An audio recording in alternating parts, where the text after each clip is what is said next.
to persons who are in ignorance. Tvatpadavim, of your transcendental position. Anatmani, in the material energy. Atma, yourself. Atmana, by yourself. Vasi, appear. Vitatya, expanding. Mayam, your inconceivable energy. Shristau, in the matter of creation. Eva, as if. Aham, I Brahma. Jagataka, of the universe. Vidane, in the maintenance. Eva, as if. Tvam Esha, yourself. Ante, in the annihilation. Eva, as if. Trinetraha, Lord Shiva. Translation, to persons ignorant of your actual transcendental position, you appear as part of the material world, manifesting yourself by the expansion of your inconceivable energy. Thus, for the creation of the universe, you appear as me, Brahma. For its maintenance, you appear as yourself, Vishnu. And for its annihilation, you appear as Lord Trinethra, Shiva. Trinethra means three eyes. Tri-netra, just so you understand. That's why that refers to Lord Shiva.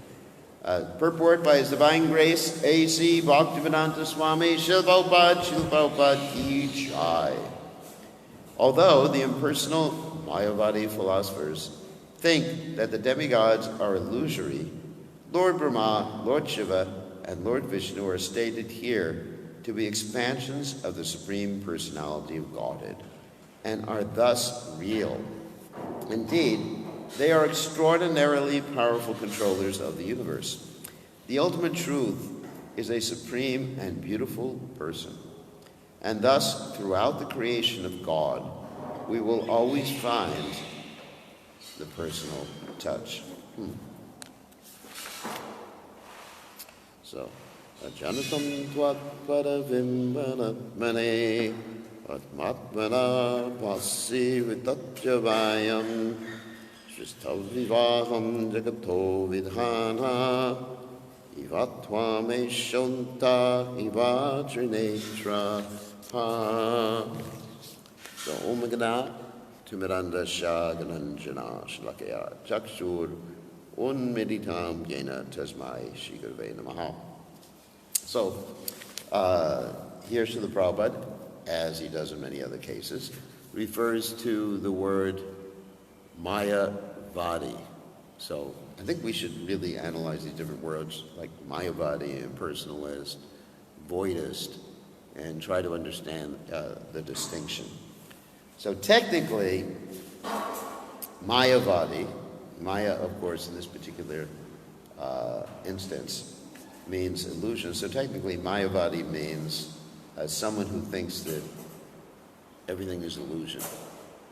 And ultimately, he may believe in an impersonal Brahman, and that impersonal Brahman, which the Mayavadi considers to be supreme, somehow falls into illusion and considers himself to be the Jiva soul, or Vishnu, or whatever. So that's really what Mayavadi means. So in other words, everything's illusion.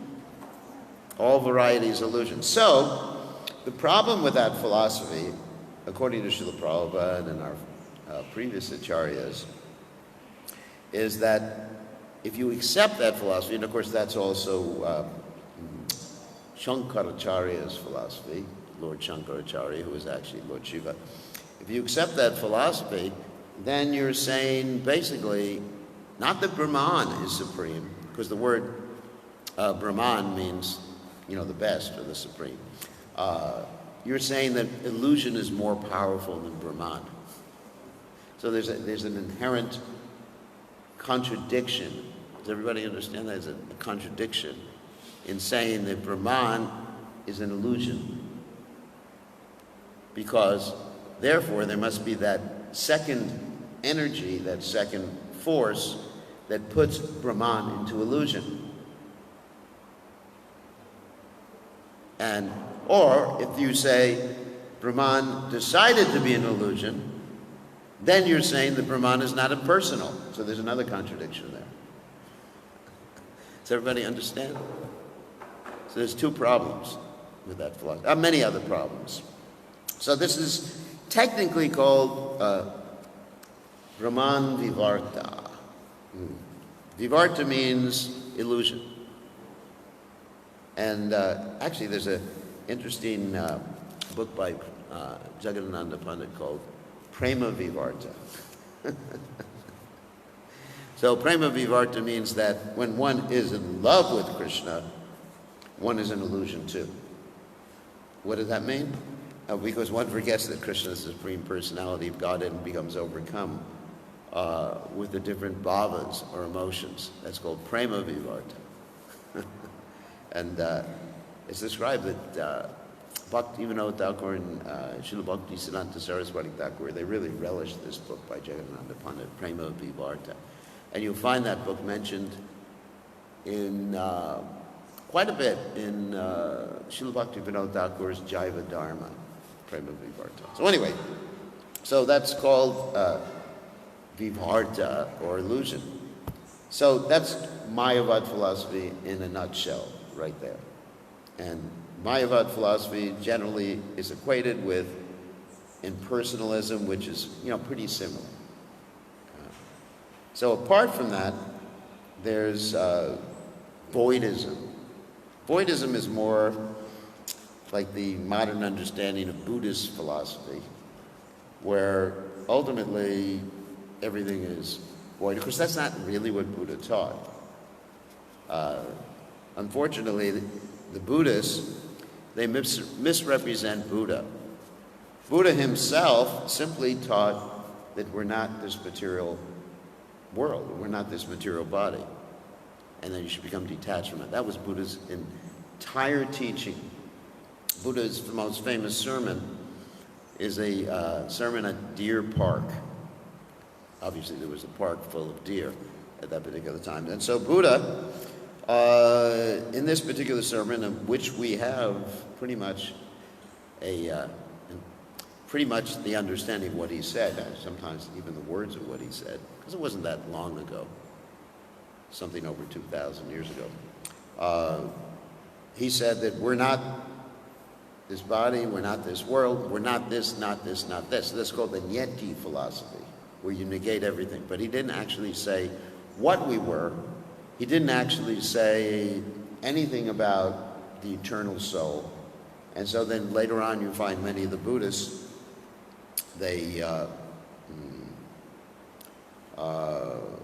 actually came up with their own philosophies, such as this whole philosophy of bodhisattvas. Some of you may have heard of this before. Bodhisattvas means great saints who come down to this world, which we agree with too.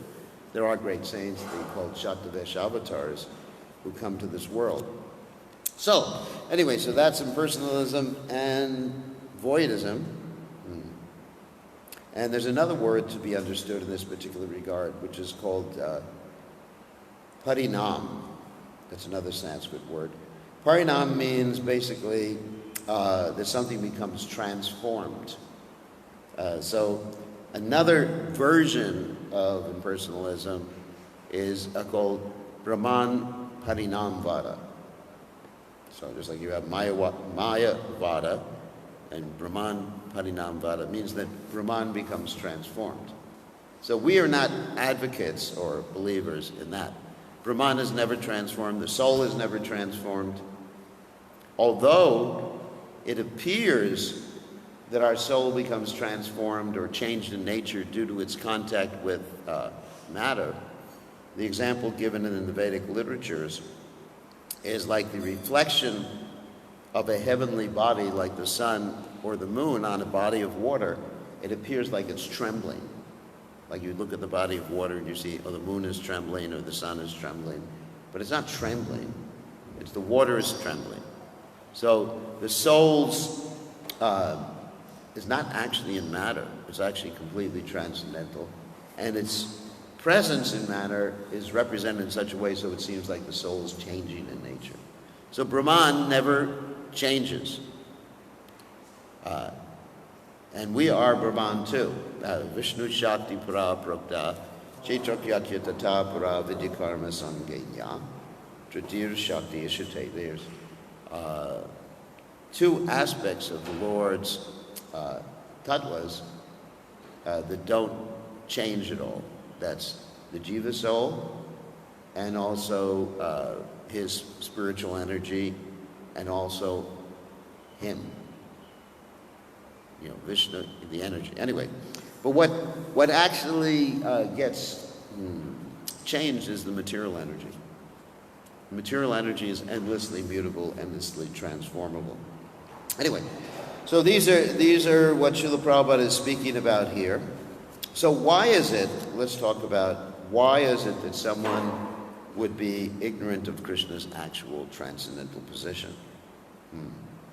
And that's due to the envy that one has of the Supreme Personality of God. As the Vedic literature state, Krishna Badhirar Mukha, that the soul at a particular juncture turned his face away from the Supreme Personality of Godhead. And because he turned his face away from the Supreme Personality of Godhead, then he becomes covered by this illusory energy which has two forms, which are throwing and keeping. Maya, or illusion, throws you into illusion and keeps you in illusion when you want to get out. And so these are the two aspects. And the soul is under that control because of the soul's envy of the Supreme Personality of Godhead. And this also involves the whole question of how did we get to the material world? You know, how did the soul come down, or how did the soul fall into the material world?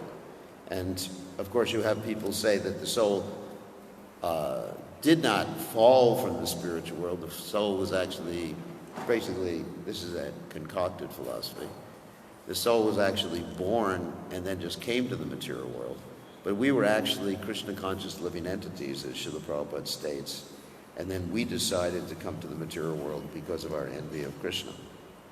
So, anyway, so these are some of the points here. I don't have too much else to say about this particular verse and purport. And unless someone has a question, we can go on and read the next verse. Questions? Comments? About anything we said? Oh, Jairam, congratulations. You're a grandfather for another time. Grandpa. So, if no one has any questions, we'll read the next verse because it's not much information here that I could talk about. I mean, I could talk more about impersonalism and voidism and tell stories about Shankaracharya. So, next text, and I'll just read this and I'll read the translation and purport.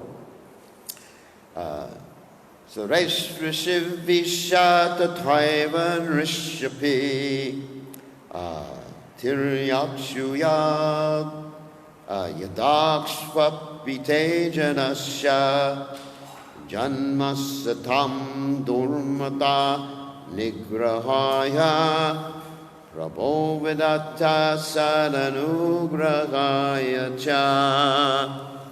O Lord, O Supreme Creator and Master, you have no material birth, yet to defeat the false pride of the faithless demons and show mercy to your saintly devotees, you take birth among the demigods, sages, human beings, animals, and even the aquatics. So purport by His Divine Grace, Srila Prabhupada.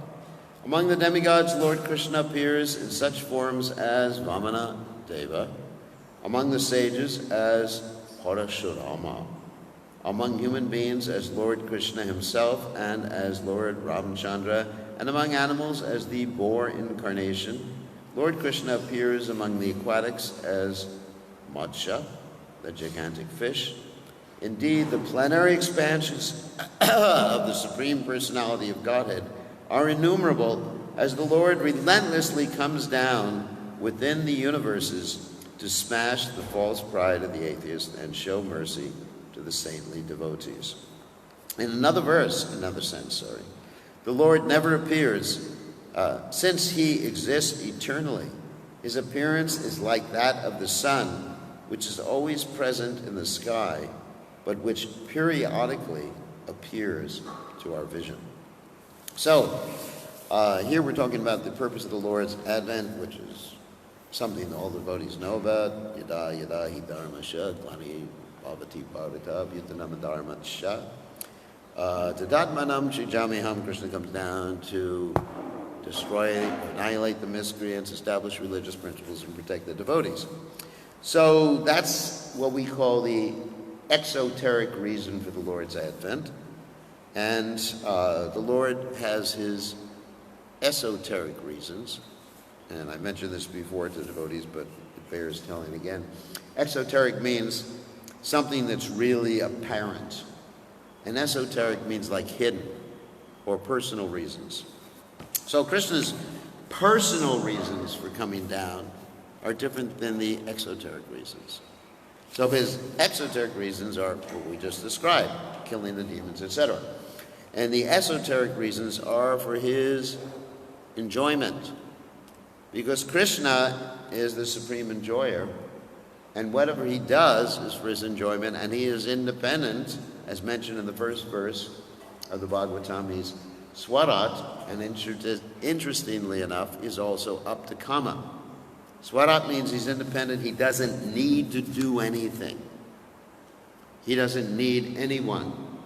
So everything is given to him because he's up to Kama. Whatever he wants, he gets immediately. That's God. And not only does he get it immediately, he doesn't have to ask for it, because his energies and his pure devotees know exactly what he wants. They are first-class servants. A first-class servant knows exactly what the master wants and does it. Second-class servant knows what doesn't know what the master wants, but he likes to do it after he's told. Third-class servant has to be told, and he doesn't like to do it. 10th-class servant doesn't do it. So Krishna's energies, particularly the internal potency of the Lord, of course, jiva souls don't always do what Krishna wants, but Krishna's energies, they function in that way as first-class servants. They do what Krishna wants whenever he wants it. So he doesn't have to come down to the material world. Just like you hear about all these demons, of course, Ravan, Kumbhakarna, which everybody knows about. You hear about Hiranyakashipu. You hear about Shalva, who was a demon who had an airplane, a special airplane that could not be detected by radar, like they have nowadays. So these demons could be destroyed by Krishna's devotees and Krishna's energies. Yamaraj is perfectly capable of killing any particular demon. But Krishna comes down so he can enjoy different pastimes that he doesn't have an opportunity to perform in the spiritual world. Because in the spiritual world, there is no killing of demons. There's no demons. There's a little bit of, let's say, rumor that there's a deity in the a demon in the spiritual world. Little rumor. For example, in the Brihad Bhagavatamrita, there's devotees in Vrindavan, in the spiritual world. Goloka Vrindavan. And Krishna is taken out of Goloka Vrindavan to go to take care of Kamsa. There's actually no Kamsa. There is no Kamsa. But Akrura comes to take Krishna. And he takes Krishna out of Goloka Vrindavan, apparently. Of course, Krishna never leaves Goloka Vrindavan. And everyone is bereft. And then Krishna returns shortly after that. Not like in the story we have in the Krishna book, that Krishna didn't come back. So there's a rumor of demons, or a talking of demons. But you never actually see demons. Or you may even have a devotee who acts like a demon in the spiritual world, but he's not killed. You have a devotee who acts like the Keshi demon. Keshi is the horse demon that Krishna killed in the material world at the Keshi god by putting his fist into the horse demon's mouth and choking the demon, and the demon died. So in the spiritual world, a devotee appears to be the Keshi demon, and Krishna, instead of killing him, Krishna just jumps on his back and rides him around and gives all of his friends horseback rides. There's a demon or a devotee who appears to be the Arishtashura demon. Arishtashura is the bull demon. And Krishna, instead of killing him like he did with Arishtashura and making Radhakund and Shamakund, gopis of course made Radhakund, Krishna tames him and he gives him to Lord Shiva as his bull. Because Lord Shiva's riding on the bull, Nandi. So in this, so many nice stories are there in the Brihad Bhagavatamrita about how devotees sometimes act like demons, but not really like the devotees who act like demons in the material world, like Ravana, Kumbhakarna, etc.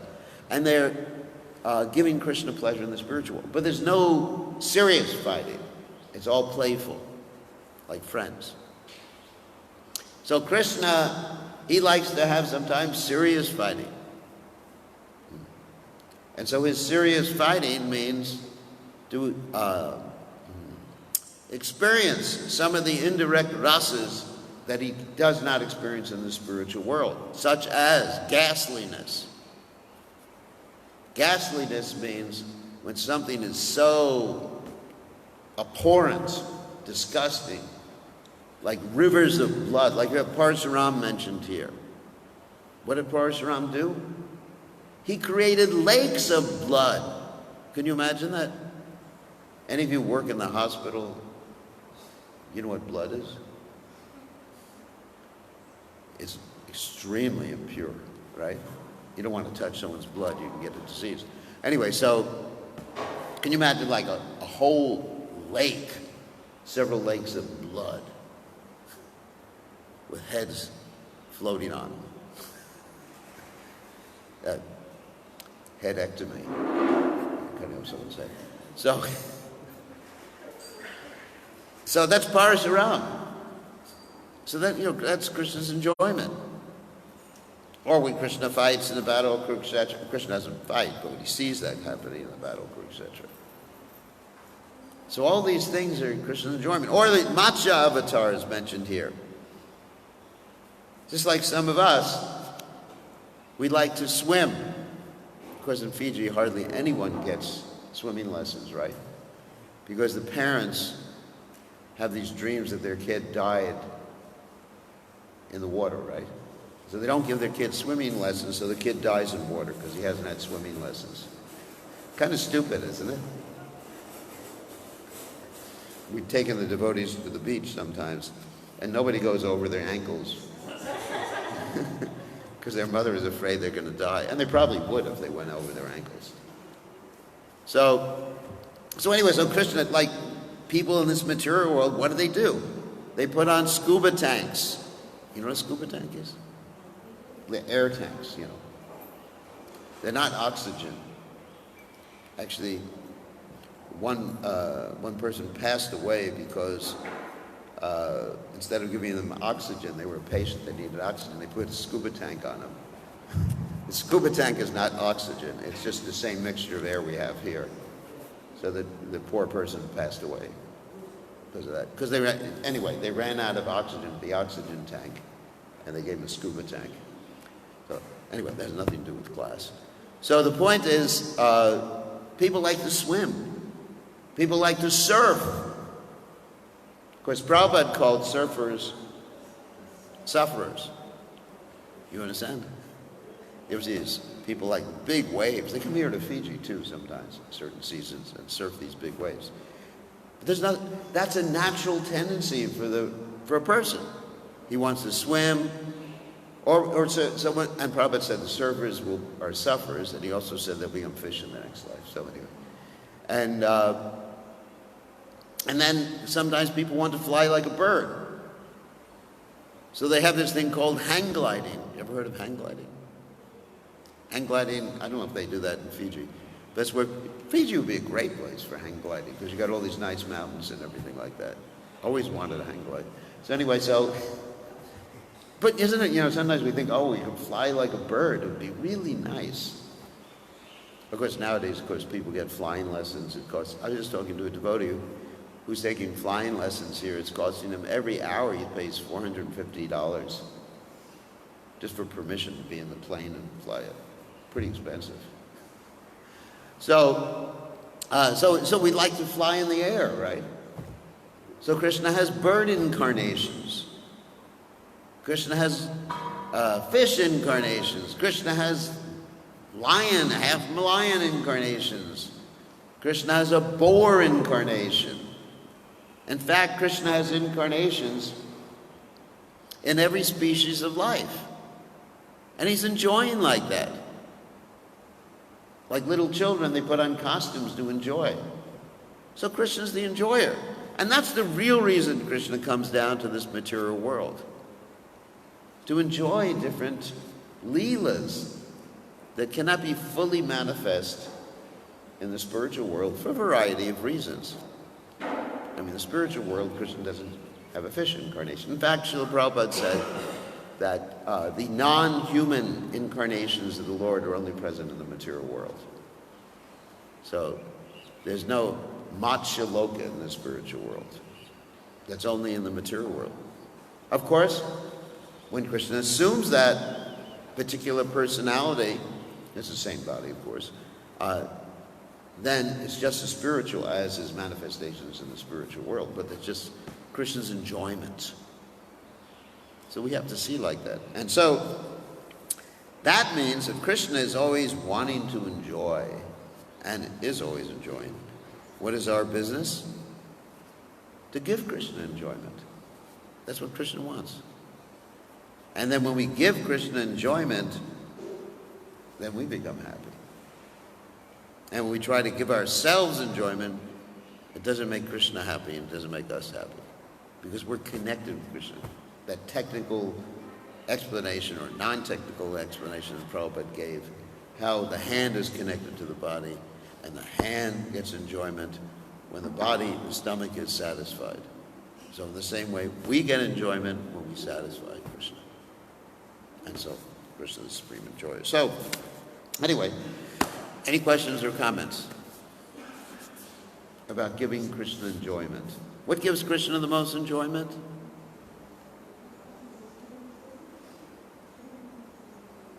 Anyone know?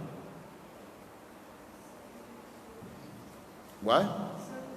Serving his devotees, and serving his devotees. Krishna is one who says, my devotee is not my devotee. And teaching Bhagavad Gita. Krishna says, or helping those who are teaching Bhagavad Gita. Bringing people to Krishna consciousness. Krishna says, no one is more dear to me than he who teaches this Bhagavad Gita to the devotees, to others. So that gives Krishna enjoyment. That's the highest enjoyment. Because why does it give Krishna enjoyment? Because he loves us. As you see, another reference to the Brihad Bhagavatamrita is that you have the story of Gopa Kumar. Gopa Kumar is a little coward boy. And he runs into this Brahmin in Vrindavan, and the Brahmin gives him this mantra. It's called the Gopal mantra. And he chants this mantra and experiences various locations, various positions in heavenly planets, in the material world, and even in the spiritual realm, Vaikuntha planets. And ultimately he goes back to Goloka Vrindavan, and Krishna reveals to him that Krishna all along was his guru. Of course, it's not that every guru is directly Krishna. That would be impersonalism. Like many years ago, when Prabhupada was present, some devotees said Prabhupada is Krishna. And Prabhupada kicked them out of the Hare Krishna movement. He said, there were four sannyasis, and they were preaching, Prabhupada is Krishna. Yes, pretty stupid. Prabhupada is a pure devotee of Krishna. So anyway, so Krishna revealed to Gopakumara, getting back to the story, he said, I appeared as your spiritual master because I was in anxiety.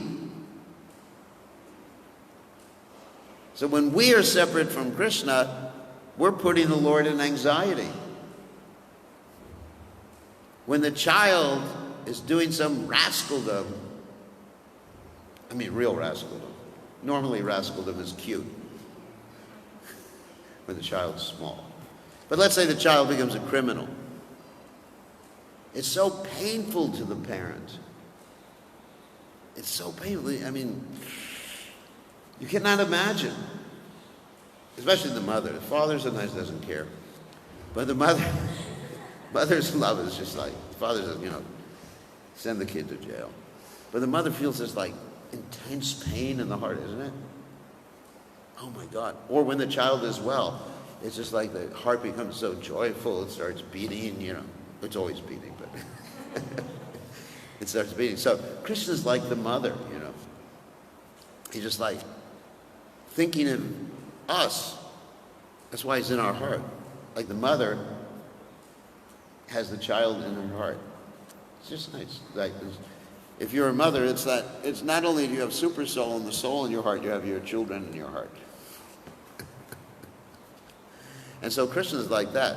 So he was in anxiety over Gopakumara, and he said, I was in anxiety. I was wondering, when are you coming back?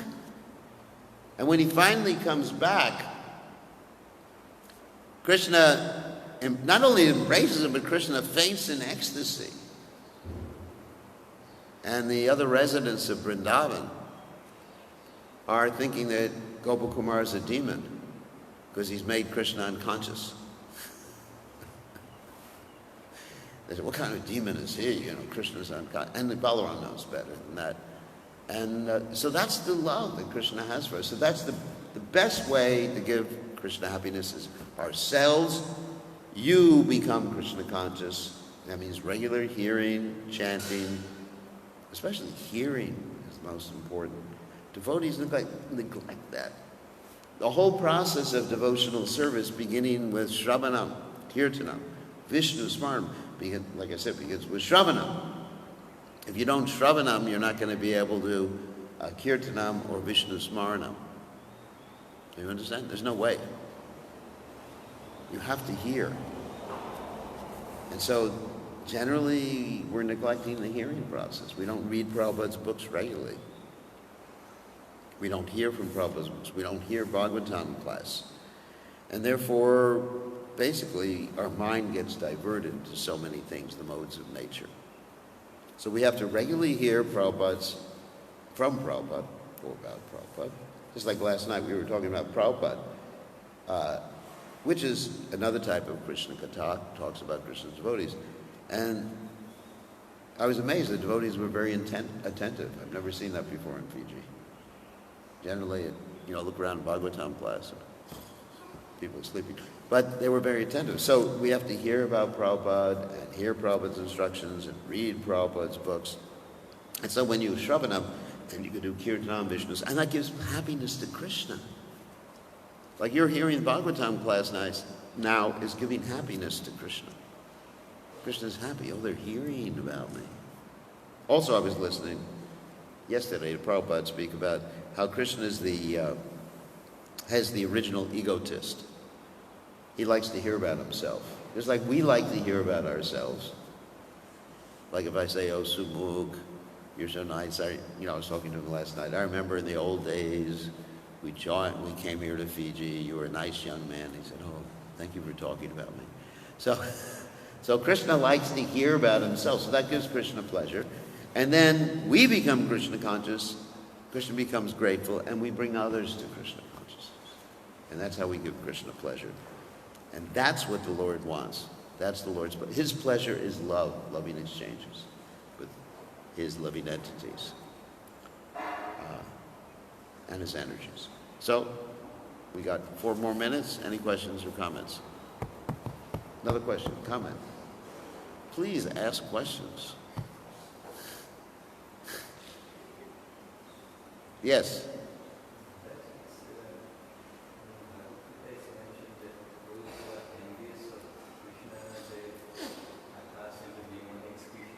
Yeah, like Krishna says that.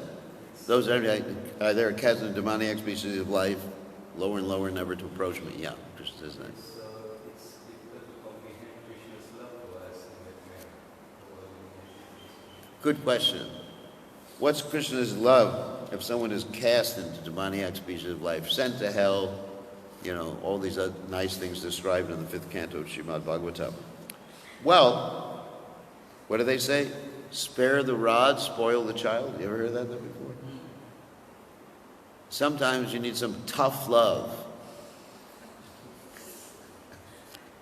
I remember, I'll tell a story about Srila Gurudev Tamal Krishna Maharaj. Once upon a time, there was a devotee here in Fiji. You probably guess who it was. Who Tamal Krishna Maharaj wanted to work in the United States and become the temple president in Dallas. I think you can understand who it is. And he said, I want you to go there. And he was reluctant. And he said, if you don't go there, you're not my disciple anymore. Nityananda told me that story. So that's tough love. Oh my God. And Prabhupada also, when he wanted to send Tamal Krishna Maharaj to China, you know the whole story that he said, because Tamal Krishna Maharaj came out with the concept of China first and said, I was just joking. Prabhupada said, no, you weren't joking. This is Krishna speaking through your mouth. You have to go to China. And he said, I'm not going. And Prabhupada said, if you're not going, I'm taking away all your service away from you, and you're just sitting here in Mayapur chanting for the rest of your life. Oh my God. For someone who's active, that's very difficult. And so that's tough love. So first of all, whatever suffering we have in the material world, and this may appear to be a heartless statement, is we're not really suffering. It's our attachment to the body. It's just like our mental attachment to the body, or our subtle body attachment to the gross body. I mean, of course, I'm not going to say that I think like that when I'm at the dentist. You're at the dentist and he's drilling your teeth and you say, oh no. I'm not thinking I'm not the body. I'm thinking, get me the hell out of here, Krishna. So, but basically, our suffering and enjoyment is due to attachment. So even if you're put into a hellish situation, the soul is never affected. Although it appears to be affected because of the reflection point that I mentioned before. So it's not really that Krishna's cruel to you. He's giving you an experience. Like Narada Muni gave Magrari an experience to wake him up. Magrari got that experience of seeing himself killed, like a virtual reality type of experience, by all the animals he was half killing within that particular lifetime. So Krishna does that. Krishna does whatever's best for us. Even for a devotee. Yashaham anugrinami harishe danam shanai. For those who I especially favor, I take away impediments in devotion from their devotional service. And then if someone really is on the fast track, you know the fast track, what that means? Like if you join, let's say, FEA, and you go on the fast track to become the minister or something. That's a fast track. If you're on the fast track, then you really have to work hard. So if someone's on the fast track of devotional service, Krishna takes things away. And so it's really painful sometimes. Like even Prabhupada talked about that. Prabhupada's a pure devotee. But Prabhupada talked about how his family life, I mean, actually someone devotee last night asked me the question. They said, someone read the Prabhupada Leelamrita and they said that Prabhupada was very cruel to his wife. And I said, no, his wife was very cruel to him. Every time he tried to preach, she interfered. She stole his Bhagavatams and sold them for tea biscuits. And I gave the example, the comparison, that if someone here took someone's Bhagavatams and bought kava with it, that would be the same thing. Just so you can understand, the comparison, the metaphor. It's exactly the same. Can you imagine? Like if any of you who have a husband or a wife, and if your husband or wife did that, oh my God. I mean, Samukh, if your wife took your Bhagavatams and bought kava with it, I mean, she's a good devotee. I'm just saying theoretically, you can just understand this. So, but that was Krishna's arrangement. And Prabhupada was thinking, this wife is not so nice in the beginning. Let me have a second wife, because you were allowed to have 2 wives or 3 wives or whatever in India at that particular time. Prabhupada said, let me have a wife who's more compatible. And Prabhupada's father said, no. Because Prabhupada's father was a pure devotee. Prabhupada said, this wife is very good for your spiritual life. So, you look at the external things that Prabhupada had to go through. I don't want to say they're miseries, but, challenges. And it's not that, Prabhupada was lying when he said that he was horrified to see the dream of his spiritual master telling him to take sannyas. Because Prabhupada was a very responsible person. He had a wife and children, and there's natural affection for the wife and children. And yet, he had this dream, and he saw Bhaktisiddhanta Saraswati Thakur beckoning to him, come with me, take sannyas. Prabhupada said he was horrified. Prabhupada's not lying. He's a person. So, and Krishna arranged all those things, and if Krishna hadn't arranged all those things, what? We wouldn't be sitting here today. And then ultimately Prabhupada said Krishna took away his family, and now he has so many children who are obedient. Because all of Prabhupada's disciples, 99% of them would do anything Prabhupada said at a drop of a pin. Who has children like that? I don't think anyone has children like that. Mayapur, do you have children like that? They just say, Daddy, Pita Shri, whatever you want, we will do. We will serve you the rest of our life. No way. And they say, please serve us. It's reverse. But so Prabhupada said, Krishna's rewarded him, but he had to go through so many painful. You don't think it's painful what Prabhupada went to? Yes, he's pure devotee, he's transcendental, but he has feelings too. Don't think that a pure devotee has no feelings. And so, of course, that's a pure devotee. But let's say for the conditioned soul, it's necessary for whatever the punishments are restorative, not retributive. There's a difference. Restorative means to bring someone to the right frame of consciousness, not to make him suffer. The whole idea is not to make the conditioned soul suffer, but the whole idea is to do what's necessary.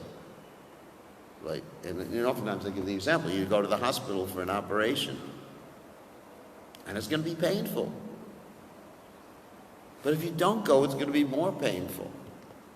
I had a hernia operation. Of course, it wasn't so painful, but anyway. But anyway, it was a little bit of pain. But if I hadn't gone, I would have been worse. With the strangulated intestines, lower intestines or something like that. It would have been far worse. So, little pain to avoid a lot of pain. And the greatest pain is separation from Krishna. That's the greatest misery. Separation from Krishna's devotees, too. That's the greatest pain. So let's endure some pain to be with the devotees and to serve Krishna. And let's be compassionate to those who are suffering. But sometimes it takes, what do they say? The school of hard knocks. You ever heard that expression before? School of hard knocks. Anyone's heard that? Yeah, of course. Such amount to heard the expression. School of hard knocks means you learn by getting knocked around. And that's the material world. It's a school of hard knocks. Eventually, you learn, get a little traumatized in the process, but eventually you learn. Okay, on that happy note, all glories to Srila Prabhupada, ki jai.